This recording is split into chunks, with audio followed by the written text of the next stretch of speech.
কতটা নোংরা হতে পারে, কতটা অর্থলোভী হলে এত নিকৃষ্ট কাজ করতে পারে। গাভী ছাড়াই এরা দুধ তৈরি করতেছে। বিভিন্ন কোম্পানি ধরেন আকিজ আছে, প্রাণ আছে, বিরাকো আছে। সবাইকে প্রাকৃতিক শুভেচ্ছা। প্রথমেই প্রাকৃতিক হাটের এই পর্বটি শেয়ার করে দেবেন যাতে আপনি সচেতন হতে পারেন, পুরো দেশের মানুষ সচেতন হতে পারে। আজকের যে বিষয়টি তা অত্যন্ত ভয়াবহ, বিশেষ করে শিশুদের জন্য। মাত্র দুদিন আগে পাবনাতে আবারও ধরা পড়েছে বড় একটি চালান, যেখানে গাভী ছাড়াই তৈরি হচ্ছে দুধ। কিভাবে সম্ভব? সব সম্ভব দেশ বাংলাদেশ, যেখানে অসম্ভব বলে কোনো কথা নাই।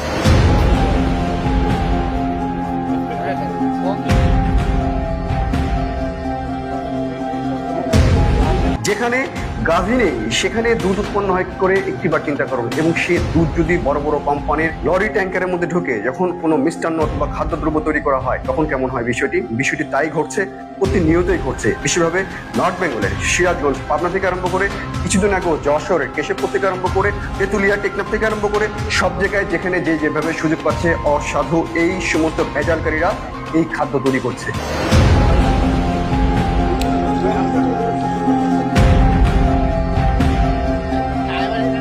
সম্পূর্ণ কেমিক্যাল, জেলি আর তেল দিয়ে এই দুধ তৈরি করে বাজারে এরা বিক্রি করছে, যা খেলে আপনার মৃত্যুও হতে পারে।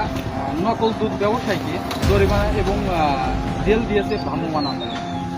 একটিবার চিন্তা করুন, যে দুধ আপনি আপনার শিশুদের জন্য কিনছেন সেই দুধের মধ্যে যদি এরকম রাসায়নিক মিশ্রিত কোন রকম গাভী অর্থাৎ প্রকৃতির জীবন্ত একটি প্রাণী থেকে উৎপন্ন হওয়া কোনো দুধ ছাড়াই দুধ খাচ্ছেন, আপনার শিশু অথবা আপনার পরিবারের অন্য সদস্যদের অবস্থা কি হবে? অনেক বড় প্রশ্ন। তাই বলি কি আমরা দুধ খাবো না? আমি সবসময় বলি প্রাকৃতিক হাট থেকে আমরা সবসময় সবকিছুই খাবো, কিন্তু চোখটা, নাকটা, কানটা খোলা রেখে খাবো।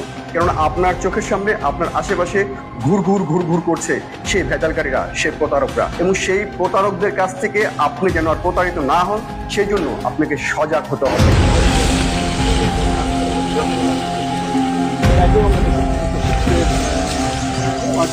এই দুধ যেখানে একটি শিশু তার মানসিক উন্নয়ন, শারীরিক উন্নয়ন, বিভিন্ন অঙ্গ প্রত্যঙ্গ উন্নয়নগুলো ঘটাবে, সেখানে সবচেয়ে বড় ব্যাঘাতটি ঘটাচ্ছে উল্টো পথ থেকে এসে। কেননা এটি গাভী থেকে উৎপন্ন কোন রকম দুধ নয়, এটি সম্পূর্ণ কেমিক্যাল মিশ্রিত একটি আর্টিফিশিয়ালি দুধ, যে দুধের মধ্যে প্রকৃতির ন্যূনতম 1% কোন রকম কিছু নেই।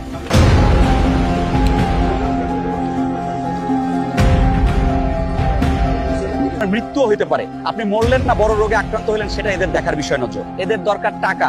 আমরা প্রচুর পরিমাণ নকল দুধ ও সেই সাথে দুধ তৈরি করার উপকরণ এবং এই দুজন অসাধু একটু সতর্ক হয়ে, সতর্ক কোনো মাইন্ড নেই, আমরা একটু সাবধান হলেই এই প্রতারকরাও অনেক পিছিয়ে যাবে। কিন্তু ইউ অ্যাটেম্প টু মার্ডার, সরকারের যে ভোক্তা অথবা নিরাপদ খাদ্য কর্তৃপক্ষ রয়েছেন তাদেরকে আরো অভিযান বাড়াতে হবে, এইটুকু দেখেছে হবে না। আর তাদের অভিযানের পাশাপাশি সবচেয়ে বড় জিনিস হলো আমাদের সচেতন হতে হবে। আমরা অসচেতন থাকলে আমাদের সাথে প্রতারণা করবে, এদিকে আমাদের দৃষ্টি রাখতে হবে। আজ এই পর্যন্তই। সবাইকে প্রাকৃতিক শুভেচ্ছা। তবে সে সাথে প্রাকৃতিক হাটের এই পেজটিকে আপনারা শেয়ার দিয়ে, লাইক দিয়ে সামনে নিয়ে যাবেন, কেননা আপনি সচেতন হবেন, সবাইকে সচেতন করবেন। প্রাকৃতিক হাট সবসময় নির্ভেজাল কথা বলে। সবাইকে প্রাকৃতিক শুভেচ্ছা।